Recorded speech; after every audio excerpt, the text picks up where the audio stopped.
আমরা জাহান্নাম থেকে বাঁচতে চাই তো, তাই না? আল্লাহ বলেন, ইমানদারগণ, জাহান্নাম থেকে নিজেও বাঁচো, পরিবারকেও জাহান্নাম থেকে বাঁচাও। নিজেও বাঁচো, পরিবারকেও বাঁচাও।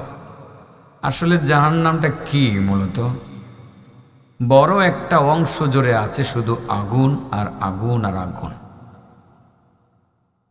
দুনিয়াতে যদি লাকড়ি 10 মণ লাকড়ি একসাথে করে কেরোসিন ঢেলে যদি আগুন জ্বালিয়ে দেওয়া হয়, আপনাকে যদি বলা হয় যে আপনি 10 কোটি টাকা পাবেন, মাত্র 1 মিনিট আপনি সে আগুনে দাঁড়িয়ে থাকবেন, রাজি হবেন? যদি বলা হয় 1000 কোটি টাকা দেওয়া হবে, রাজি হবেন? চিন্তা করবেন 1000 টাকা দিয়ে আমার কী লাভ, আমি তো মরবো। ঠিক আছে না? আসলে জাহান্নামের আগুনের পাওয়ার অনেক বেশি।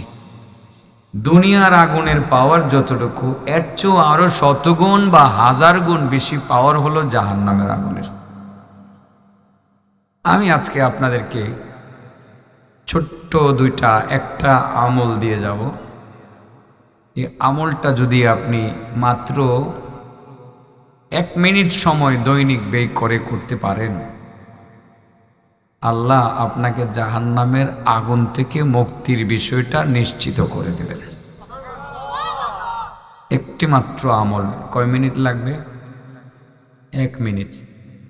বাবা, আসলে ওয়াজ তো শুনি আর করি, আমল নিজেও করি না, আর যাদেরকে ওয়াজ করি তাদেরকেও আমল করতে বলি না। আমরা ওয়াজটাকে এমন ফ্যাশন বানাইছি, আমরা আপনাদেরকে দোষারোপ করি না, আমি আমাদেরকে দোষারোপ করি, যেটার মধ্যে সেই সুন্দর সুন্দর 2-4টা গল্প বলে যদি মানুষের মন জয় করা যায়, আগামী মাহফিলে দাওয়াতটা আমার কনফার্ম হবে।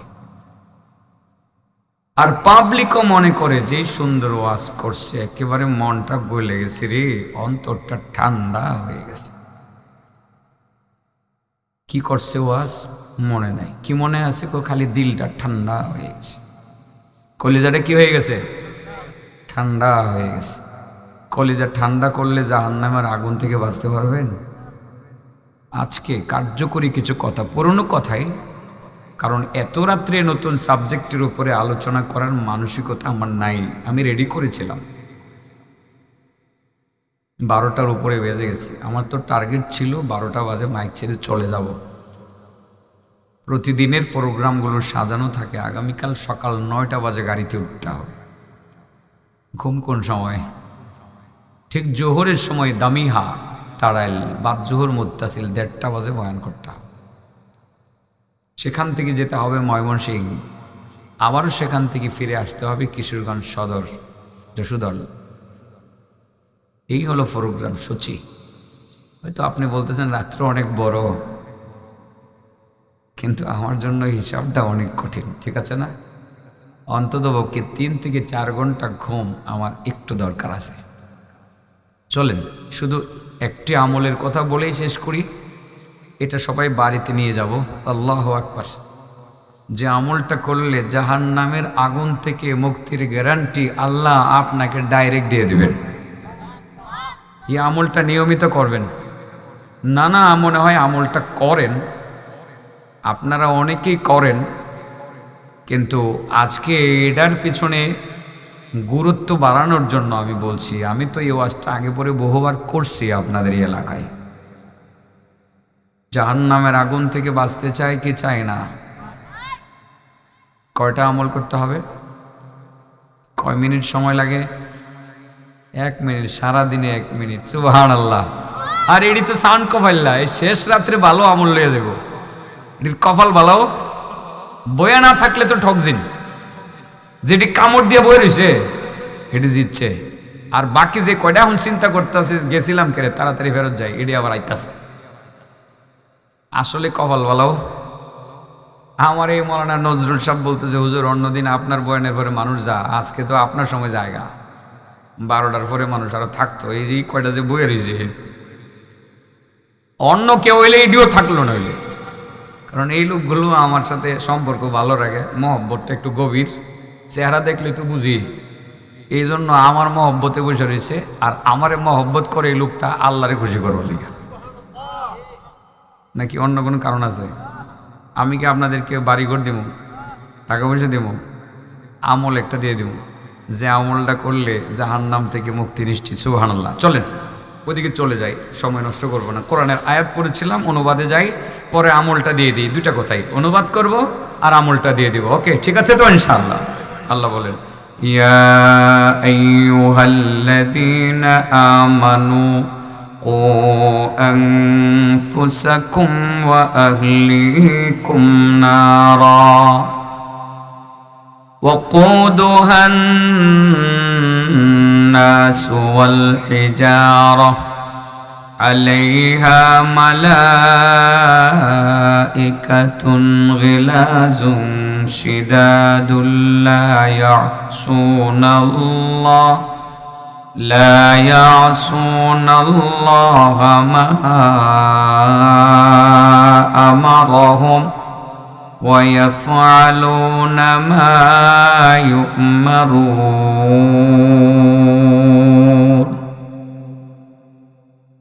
আমার আল্লাহ তার প্রিয় বান্দা মুমিনদেরকে লক্ষ্য করে বলছেন, ও আমার মুমিন বান্দারা, যারা তোমরা ঈমান আনছো, যারা তোমরা দিলে প্রাণে বিশ্বাস করে তোমরা পড়েছো লা ইলাহা ইল্লাল্লাহ মুহাম্মাদুর রাসূলুল্লাহ। ও আমার বান্দারা, যারা তোমরা ঈমানের কালিমা পড়ে মুমিন হয়েছো, মুসলমান হয়েছো, তোমরা মুমিন, তোমরা মুসলমান, এর মানে না নামের মুসলমান হয়ে গেলা, নামের ইমানদার হয়ে গেলা, জাহান্নাম থেকে মুক্তি ডাইরেক্ট পাইবা, এই কথা তুমি আশা করতে পারো না। ইমানদারগণ, যারা তোমরা ঈমান এনেছো, নামে মাত্র ঈমান এনেছো, সত্যিকার মুমিন কোনো হতে পারো নাই। ঈমানদারগণ, তোমরা নিজেরা জাহান্নামের আগুন থেকে বাঁচো, তোমাদের পরিবারকে, ছেলেকে, মেয়েকে, আত্মীয় স্বজনকে জাহান্নামের আগুন থেকে বাঁচাও। যে জাহান্নামের আগুনের মধ্যে মানুষ জ্বলবে আর পাথর জ্বলবে, মানুষ জ্বলবে আর পাথর জ্বলবে। এই কথার অর্থ কি? দুনিয়ার আগুন জ্বালানো হয় লাকড়ি দিয়ে, জাহান্নামের আগুন কোনো লাকড়ি দিয়ে জ্বালানো হবে না। জাহান্নামের আগুন জ্বালানো হবে মূলত পাথর দিয়ে। যে জাহান্নামের আগুনের মধ্যে মানুষ জ্বলবে আর পাথর জ্বলবে, তার মানে পাথর নিজে জ্বলার জন্য জ্বলবে না, বরং জ্বালানোর জন্য জ্বলবে। মানুষকে জ্বালাবে পাথর হবে লাকড়ি। সেই জাহান্নামের মধ্যে দায়িত্বপ্রাপ্ত কিছু ফেরেশতা আছেন, যারা জাহান্নামের আগুনকে প্রজ্বলিত করবে আর মানুষকে ধরে ধরে ধরে ধরে জাহান্নামের আগুনের মধ্যে ফেলে দেবে। যে ফেরেশতাগুলো অত্যন্ত রুক্ষ হবে, যাদের আচরণ অত্যন্ত কঠিন আচরণ হবে, যাদের কোনো দয়া থাকবে না, যাদের কোনো মায়া থাকবে না, তারা আল্লাহর হুকুমের মধ্যে কোনো ব্যত্যয় ঘটাবে না, এমন ভাবে জ্বালাবে মানুষ আর পাথর জ্বলতে জ্বলতে মানুষ আর পাথর একাকার হয়ে যাবে। কোনটা মানুষ আর কোনটা পাথর জাহান্নামের ভিতরে চেনা বড় কঠিন হয়ে যাবে। যখন মানুষকে জাহান্নামে জ্বালানো হবে, মানুষ কোনটার পাথর কোনটার চেনা বড় কঠিন হয়ে যাবে। সেই জাহান্নামের আগুন থেকে বাঁচতে চায় কি চায় না? কটা আমল লাগবো? কয় মিনিট লাগবো? এটা লইয়া যাও নি তো। আল্লাহর মেহরবানি, মানুষ খালি বাড়তাছে। আস্তা ব্যাক কল কুলার মানে 12টার সময় আবার কেড়ে আই, আজ এরা ঘুমাই থাকবো। এটি কেমন ব্যাক কল জানেননি? এটা মহব্বতের ব্যাক কল আর কি। অনেক সময় বাপে ছেলের প্রতি রাগ করে না, আসলে এমনি ব্যাক কল। আপনারা ব্যাক কল কইছি, রাগ করছেন? নিজের ছেলেরে অনেক সময় ব্যাক কল কয়, ঠিক আছে না? এটা মহব্বতে কয়। তা আমি যখন আমার ছেলের মাঝে মধ্যে কই ব্যাক কল, হ্যাঁ মাঝে মধ্যে কয় তো ওই বেটা ব্যাক কল। আমি আস্তে আস্তে ওই দিন কই বললাম কি বললাম, কয় ওই বেটা ব্যাক কল। আমি বললাম এটা কইলে কেন বাবা, তুমি ওই দিন আমারে বলছিলে না ওই বেটা ব্যাক কল, এলে আমি তোমারে বলছি ওই বেটা ব্যাক কল। এটা কি রাগ করে কইছি না মহব্বত করে কইছি? হ্যাঁ, ওই কৈলাসরের মানুষ ব্যাক কল এটা মহব্বত করে কইছি, তা না হয় 12:30টার সময় নতুন করে আয়তো করে আস্তে আস্তে যাইবো, হুদা খালি মাইকম্যান থাকবো আর আমি সব বুঝে ওয়াজ করবো। তাইলে না বোঝা গেল কৈলাসরের মানুষের লেহাপড়া আছে, এরা জ্ঞানী মানুষ। 12টার পরে এরা ওয়াজ শুনতে রাজি না। আল্লাহ না থাক, মজার করলাম না বাবা। বলেন জাহান্নামের আগুন থেকে বাঁচতাম? যে জাহান্নামের আগুনে মানুষ জ্বলবে আর পাথর জ্বলবে, মানুষ আর পাথর জ্বলতে জ্বলতে কয়লার মতো একাকার হয়ে যাবে। কোনটা মানুষ আর কোনটা পাথর চিনা বড় কঠিন হয়ে যাবে। বোঝানোর জন্য সে পুরনো একটা হাদিস একটু বলেই ফেলি, 10-15 মিনিট সময় সর্বোচ্চ গেলে অসুবিধা হবে না তো। হজরতে রাসূল করিম সাল্লাল্লাহু আলাইহি সাল্লামের একটা হাদিস, সম্ভবত আব্দুল্লাহ ইবনে মাসউদ থেকে বর্ণিত হাদিস।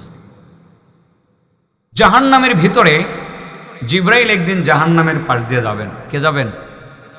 আমি জাহান্নামের ওষুধই কিন্তু দিব, এই জন্য জাহান্নামের বিবরণটা আগে দিয়ে লই। আগুনের ফাওয়ার কুটটুক বুঝ জেনে ওষুধ দিতাম, রোগের ফাওয়ার কুটটুক বুঝ জেনে কত ফোঁটা ওষুধ ব্যবহার করানো লাগবো, কিভাবে করানো লাগবো বুঝে দেওয়া লাগতো না। তো জাহান্নামের আগুনের ফাওয়ার কতটুকু কি করব বুঝা শূন্য আস্তে করে মেডিসিনটা দিয়ে দেবো। যদি ওষুধ জাগা মতে ঠিক মতো মাত্রা দিয়ে ব্যবহার করন যায় তাহলে ওষুধ কাজে লাগবো। হোমি ওষুধের মতো, হোমি ওষুধ কিন্তু মাত্রা চিন্তা ভাবনা করে কিন্তু ডাক্তাররা দেয়, যদি মাত্রা মিললা জায়গা রোগীর লগে তাহলে কিন্তু তাড়াতাড়ি কাজ করে, ঠিক না? ঠিক এরকম মেডিসিনই দিয়ে দাম। জিবরাইল একদিন জাহান্নামের পাশ দিয়ে যাবেন, জাহান্নামের ভিতর একটি করুণ আওয়াজ শুনতে পাবেন। আল্লাহর এক বান্দা করুণ কণ্ঠে কান্না করবে। একটা মাত্র শব্দ উচ্চারণ করবে, দুইটা শব্দ উচ্চারণ করবে, ইয়া হান্নান ইয়া মান্নান। এমন ভাবে করুণ কণ্ঠে জাহান্নামের ভিতর থেকে চিৎকার করবে, কান্না করতে থাকবে, ইয়া হান্নান ইয়া মান্নান। এই কথা বলতে বলতে জাহান্নামে তারা সেই ব্যক্তি করুণ কণ্ঠে কান্না করবে। জিবরিল যখন তার পাশ দিয়ে যাবেন, জিবরিলের বড় মায়া লেগে যাইব। জিবরাইল আল্লাহর দরবারে গিয়ে সিজদায় পড়ে বলবেন, আল্লাহ, আমি যখন জাহান্নামের পাশ দিয়ে যাইতেছিলাম, জাহান্নামের ভিতরে আমি একটি করুণ কণ্ঠের আওয়াজ পাইছিলাম। তোমার কোন এক বান্দা জাহান্নামের ভিতরে কান্না করতে আছে, ইয়া হান্নান ইয়া মান্নান।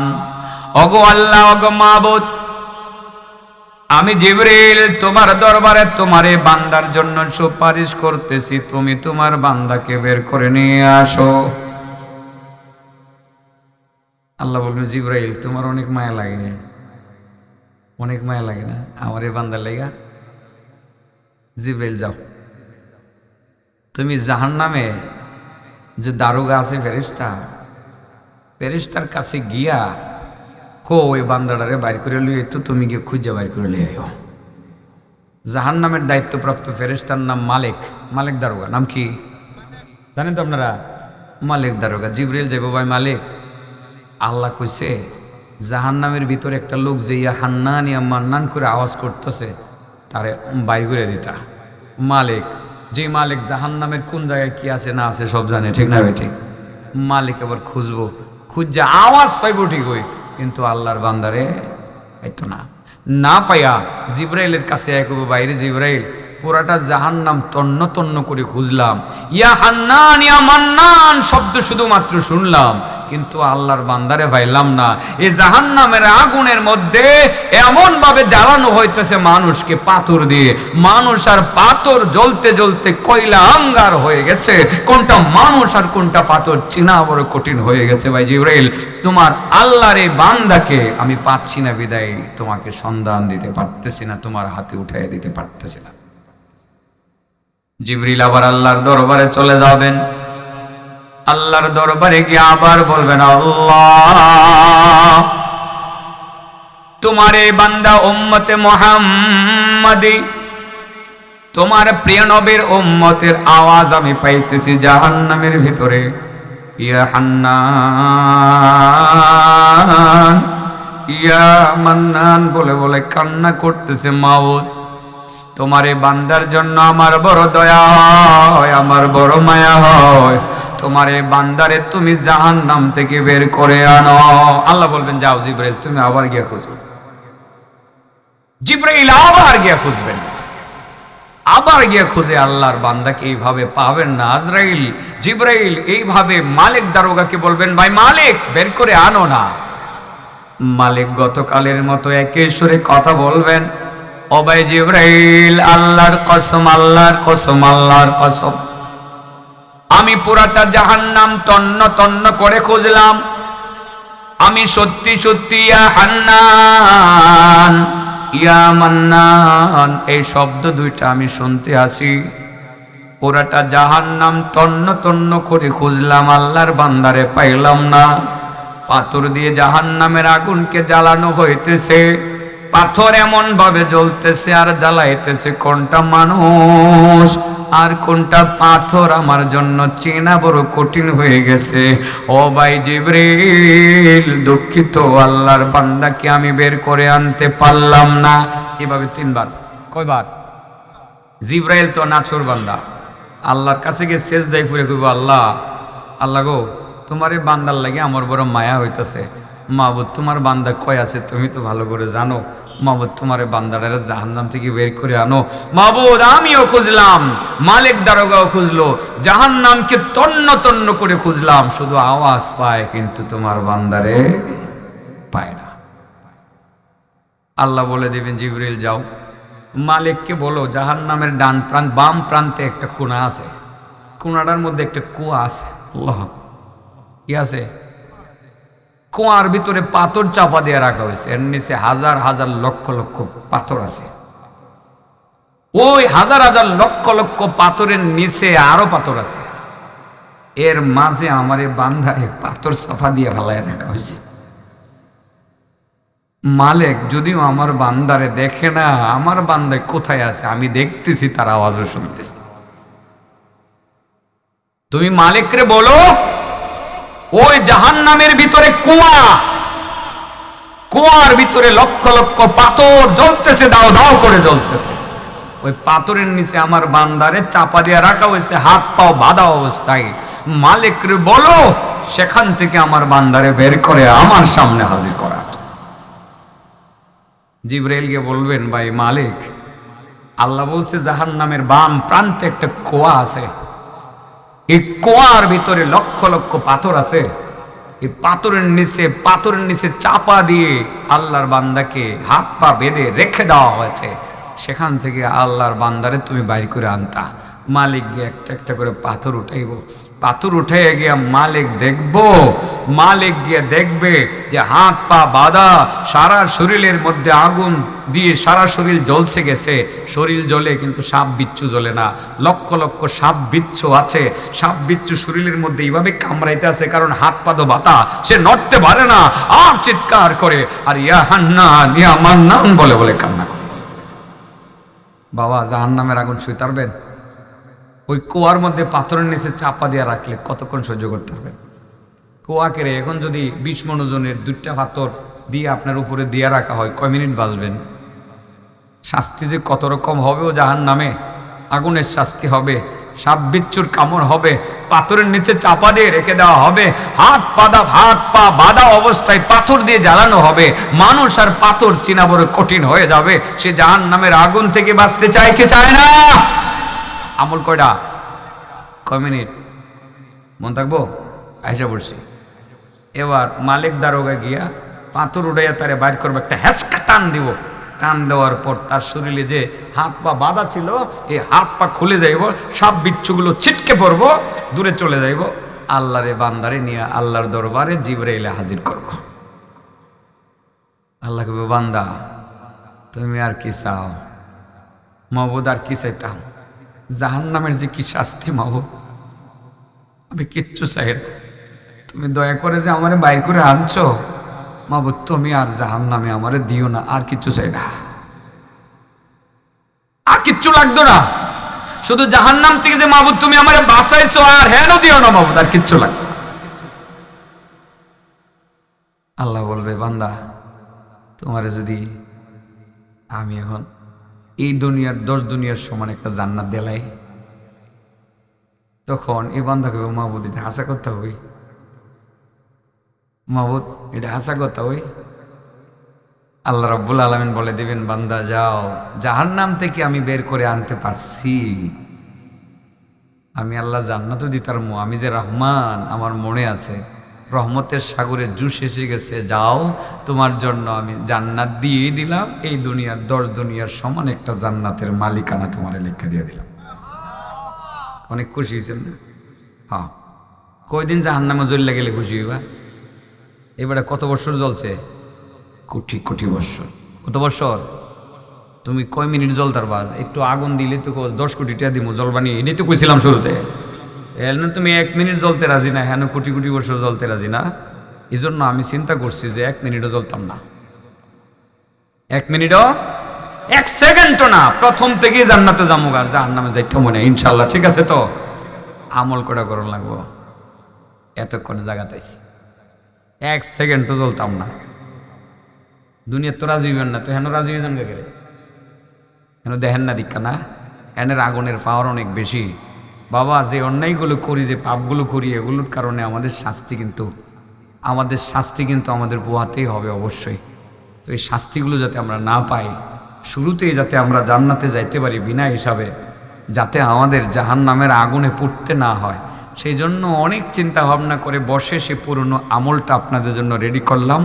আগেও আমলটা করেছেন, আজও করবেন, নতুন আঙ্গিকে আজকে শুরু করে দেবেন ইনশাআল্লাহ। এই আমলটা এখন দিয়ে দেই। রেডি সবাই? রেডি? হ্যাঁ, সবাই রেডি? কেউ রেডি নি ভাই সাহেব? এলে কি রেডি নি তাদের? পরে আইসি আর কি কেন বয়তেছে রেডি করবো লেখা, গাড়ি আরেকটা দেখা যায়, মানে কি আরেকজন আইতাছি নি ওয়াজ করবো। ও আলহামদুলিল্লাহ, হাদিসটা বলে দিই এবার। জাহান্নামের আগুনে আমরা জ্বলতাম না, 1 মিনিটও না। আল্লাহ তুমি কবুল করো, সবাই বলেন আমিন। আল্লাহ আমরা 1 সেকেন্ডের জন্য জাহান্নামে দিও না, সইতারতাম না, আসলে পারবো না, শুনলেই কলিজা কাফে যে কেমনি সময়টা। এনে যদি কয় আগুনে 5 মিনিট আগুনে দাঁড়াও, 1 মিনিট দাঁড়াও, রাজি হইতাম না, হেন তাহম কেমনে? আল্লাহ পারতাম না গো আল্লাহ, তুমি মহব্বত করে মায়া করে আমরা সৃষ্টি করছো, জাহান্নামে দিতে রে আল্লাহ, জাহান্নামে দিও না মাবুদ, দিও না। আনিল মুসলিম ইবনুল হারিস, হযরতে মুসলিম ইবনুল হারিস থেকে বর্ণিত, আন আবিহি, তিনি তার বাবা থেকে বর্ণনা করেন। হাদিস প্রসিদ্ধ হাদিস জানেন, আন্নাহু আসাররা ইলাইহি, মুসলিম ইবনুল হারিস তার বাবা বহু দূর থেকে আমার নবীর কাছে একদিন এসে হাজির হয়েছেন। আমল কিন্তু শুরু করে দিলাম। হাজির হওয়ার পরে আল্লাহ রাসূল সাল্লাল্লাহু আলাইহি সাল্লাম তাকে বললেন যে তুমি তো আমার সাহাবী, অনেক দূর থেকে আসছো আমার কাছে কিছু শেখার জন্য, যেহেতু শিখতেই আসছো, তোমারে আমি অনেক দূর থেকে আসছো, কি আর দিমো, টাকাও দিতে পারবো না, পয়সাও দিতে পারবো না, তোমার একটা আমল দিয়ে দেই, এই আমলটা তুমি করবা, এই আমলটা করে যদি মারা যাও, খালি মারাটা গেলে, দিনের বেলা আমল করে মারা গেলে, দিনের বেলা আমলটা করে মারা গেলে, দিনের যে কোনো সময় আমলটা করবা না, অর্থাৎ ফজরের সময় যদি আমলটা করো, ফজরের সময় আমলটা কইরা তুমি যদি মাগরিবের আগ পর্যন্ত সময়ের ভিতরে মারা যাও, আল্লাহ রাব্বুল আলামিন তোমার ওই দিন জাহান্নাম থেকে মুক্তির ব্যবস্থা করে দিবেন। মাগরিব পরে যদি আমলটা করো, ফজরের আগ পর্যন্ত মারা গেলে আল্লাহ জাহান্নাম থেকে মুক্তির ব্যবস্থা করে দেবেন। মুসলিম ইবনুল হারিস তার বাবা বলেন, তাইলে ইয়া রাসূলুল্লাহ দয়া করে আমলটা দিয়ে দেন, অনেক দূর থেকে আসছি, এই আমলটাই হাদিয়া লিয়ে যাই, কিছু নিতাম, পারি আর না পারি। তো আপনারাও আজকে বহু কষ্ট করে বসে রয়েছেন, কিছু নিতেন, পারেন আর না পারেন, আমলটা লয়ে যাবেন, ঠিক আছে না? এই শোনো, ইজা সাল্লাইতাল মাগরিব, খেয়াল করেন, একটা প্রশ্ন আছে, জটিল প্রশ্ন আছে এখানে, প্রশ্নের উত্তর দিয়ে দিব। এই আল্লাহর বান্দা শুনো, তুমি যখন মাগরিবের নামাজটা আদায় করবা, ফাকুল ক্বাবলা আন তাতাকাল্লামা, মাগরিবের নামাজটা শেষ কইরা কারোর সাথে কথা বলবা না, কথা না বললা তুমি বলবা না না, আল্লাহুম্মা জিরনি মিনান্নার সাবআ মাররাতিন, 7 বার মাত্র তুমি বলবা আল্লাহুম্মা জিরনি মিনান্নার। মাগরিবের নামাজ পড়বা, কারোর সাথে কোনো শব্দ করবা না, কোনো কথা বলবা না, না বলে অনলি পড়বা আল্লাহুম্মা জিরনি মিনান্নার। ফাইন্নাকা ইযা কুলতা, রাসূল বলেন তুমি যদি খালি এটা বলতে পারো, 7 বার বললা যদি আজকের এই রাত্রের ভিতরে তুমি মারা যাও, আল্লাহ তোমাকে জাহান্নাম থেকে মুক্তির ব্যবস্থা করে দেবে। ওয়া ইযা সাল্লাইতা সুবহা ফাকুল কাযালিক, যখন তুমি ফজরের নামাজটা পড়বা এরকমই তুমি বলবা 7 বার আল্লাহুম্মা জিরনি মিনান্নার। 7 বার বলতে আধা মিনিট লাগে না, সকালে আর বিকালে মিললা মাত্র 1 মিনিট লাগে। কয় মিনিট লাগে? 7 বার বলবা। ফজরের পরে যদি এটা কইরা তুমি মাগরিবের আগ পর্যন্ত কোনো এক সময় মারা যাও, আল্লাহ জাহান্নাম থেকে মুক্তির গ্যারান্টি দিয়ে দেবে। কিন্তু এখানে একটা প্রশ্ন আছে, আপনারা বলবেন হুজুর 7 বারের জায়গায় 14 বার পড়ব, এত কষ্ট করতাম কেরে, নামাজ পড়তাম, রোজা রাখতাম, এটা 7 বারের জায়গায় আর কি পড়বো? বেশি পড়বো। আসলে ওষুধ খাওয়ার নিয়ম কি জানেননি? ডাক্তার যেভাবে বলে, ডাক্তার বলছে আপনারা অ্যান্টিবায়োটিক খাইতেন খাওয়ার পরে, কিসের পরে? তো খালি পেটে খাইলে তো ফেট ছিদ্র যাবো, ঠিক না বেটি? তো এখানে নিয়ম মানতে হইব। এখানে আল্লাহ রাসূল বলছেন তুমি 7 বার আল্লাহুম্মা জিরনি মিনান্নার পড়বা খাইবার পরে, মানে নামাজ আদায় করার পরে। কিসের পরে? ইযা সাল্লাইতাল মাগরিবা, তুমি যখন মাগরিবটা পড়বা, মাগরিব ফুইরা পরে এই দোয়াটা পড়বা, তাহলে কি নামাজ লাগবো নি? বোঝা গেল নামাজ ছাড়া কোনো বাও নাই। নামাজ দাগে লাগবো, নামাজ পয়রা সাইরা এরপরে আপনি বলবেন আল্লাহ, আমার সাথে বলেন আল্লাহুম্মা জিরনি মিনান্নার, আল্লাহুম্মা জিরনি মিনান্নার, আল্লাহুম্মা জিরনি মিনান্নার, আল্লাহুম্মা জিরনি মিনান্নার, আল্লাহুম্মা জিরনি মিনান্নার, আল্লাহুম্মা জিরনি মিনান্নার, আল্লাহুম্মা জিরনি মিনান্নার। আল্লাহর নবী বলেন মাগরিবের নামাজ পড়ার পরে 7 বার বলবা আল্লাহুম্মা জিরনি মিনান্নার। নিয়ম মাইন্না পড়তে হবে, মাগরিবের নামাজ না পড়া আল্লাহুম্মা জিরনি মিনান্নার বললে এই লাভটা হবে না, মাগরিবের নামাজ আদায় করা লাগবে। এরপরে ফজরের নামাজের পরে বলবা আল্লাহুম্মা জিরনি মিনান্নার 7 বার। এইভাবে 7 বার 14 বার যদি আমরা নামাজ আদায় করার পরে আল্লাহুম্মা জিরনি মিনান্নার বলতে পারি, রাত্রে মরি আর দিনে মরি, আল্লাহ রাব্বুল আলামিন নিশ্চিতভাবে আল্লাহ আমাদের সকলকে মাফ করুন। আমরা ইনশাআল্লাহ দোয়ার জন্য প্রস্তুতি নিয়ে দরুদ শরীফ পড়ি। আল্লাহুম্মা